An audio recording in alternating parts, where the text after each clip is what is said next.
This is going to be the proof for you. Today's ceremony, however, has very special meaning. Okay, to give you the strength to have the courage to trust in the plan for the next 6 months, because you're going to see overwhelming proof. Because today, we are not merely transferring power from one administration to another, or from one party to another. Thank you very much, everybody. From the Oval Office tonight, President Trump with a wink and a tease. Thank you very much. You'll find out. But we are transferring power from Washington, D.C., and giving it back to you, the people.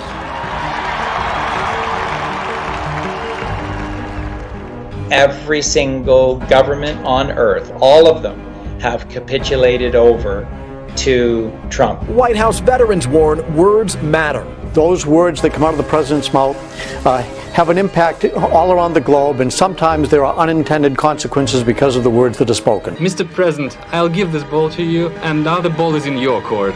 The gift of a soccer ball. You guys know what this represents?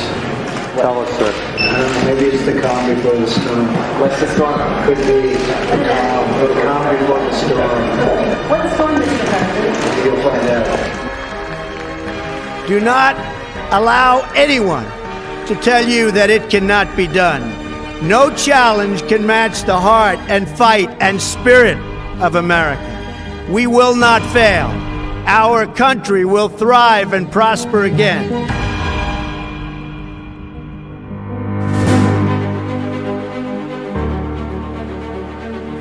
I got to say, 4 years ago, I was honoured to come to America to bring the Brexit message, the message that you can beat the establishment. And that is what Donald Trump did. He beat the pollsters, he beat the media, he beat all the predictions.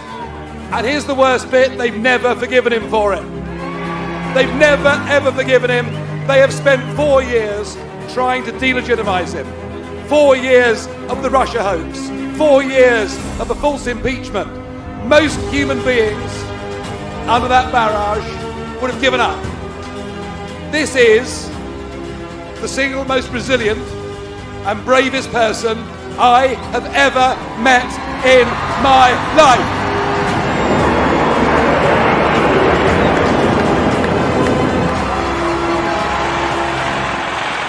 And when you vote next week, you are not just voting for who the President of the United States of America is, you are voting for the leader of the free world.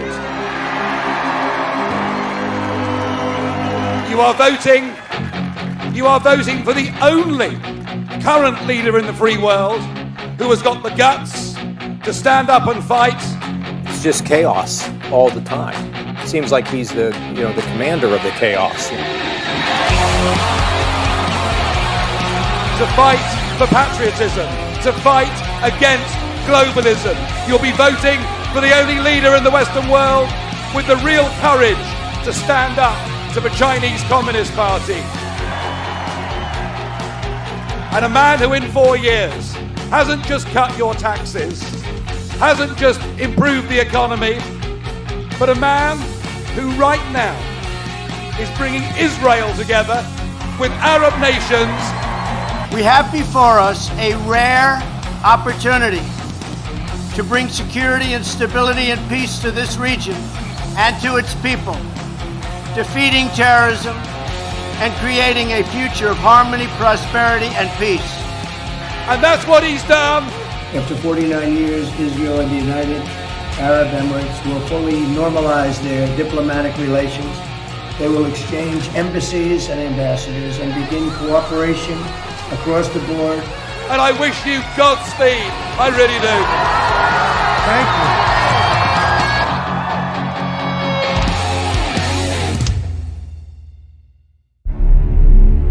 This is going to be the proof for you.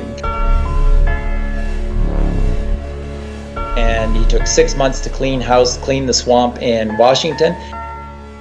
The White House insisting President Trump never tips his hand. We're never going to say in advance what the president's going to do. We need to be tough at times, But you can't get everything done by putting people in a corner. Tonight, the former reality TV star turned president is leaving American allies and adversaries with a cliffhanger. You know, it's not about I win, you lose. The other thing is, when you look at the Congress, though, it's like 24 hours since John McCain was put to death. And that was the summer of 2017, and that's where this whole story I'm going to tell you today begins.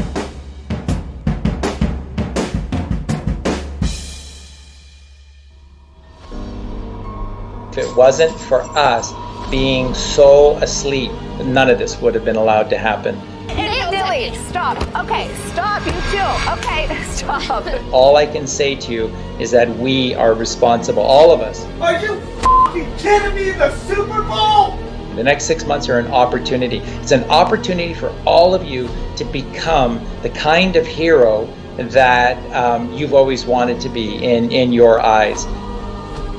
Our agency has a very good reputation for finding people. No offensive on the backside. We're going to have to cover that 2 and 3 corner. U.S. Marshals suit up to get to work. They're looking for someone on the run, but not a dangerous criminal. We're going after children. Well, CBS 46 cameras were there during this mission, and our Megan Packer takes us inside Operation Not Forgotten. Has a very good reputation for finding people. No offensive on the backside. We're going to have to cover that 2 and 3 corner. U.S. Marshals suit up to get to work. They're looking for someone on the run, but not a dangerous criminal. We're going after children. Well, CBS 46 cameras were there during this mission, and our Megan Packer takes us inside Operation Not Forgotten. Trust in the plan that there are good people fighting against the sickest, most evil people in the creation of evil. Come on. There are good people out there. You get up and be part of this.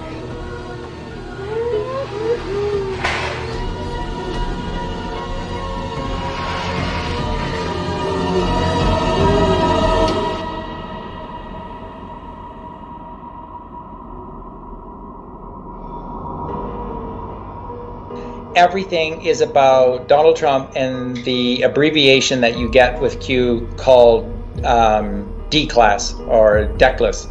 DECLAS is code or an abbreviation for D-Class, and D-Class is short for declassified. So the main people behind all of this have been the NSA. Phone in your pocket right now might be a government spying device. Access to everything about you.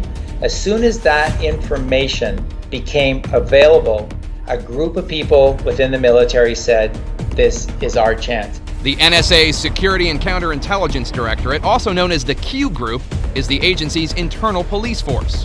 They're basically the cops or the police of the NSA. Their main job is to make sure that, their many analysts and officers and program managers are not targeted by foreign intelligence services. There is a moment in time, and we must act upon this. So I think Joe Biden and the Biden family are compromised. Obviously, I've referenced that I held a Q clearance. You're briefed on compromise and who you're able to talk with and deal and do business with. 50 years from now, our great-grandchildren will look back and say, what a beautiful history we wrote together. The minions who are running things for whoever is hidden in the background. Mr. President. What these minions don't seem to get is that they're just as vulnerable as we are.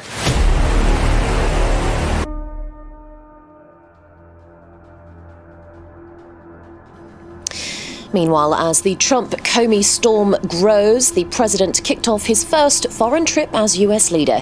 He's set to touch down later this Saturday in Saudi Arabia, the first leg of a whirlwind 8-day tour that will take him to Israel.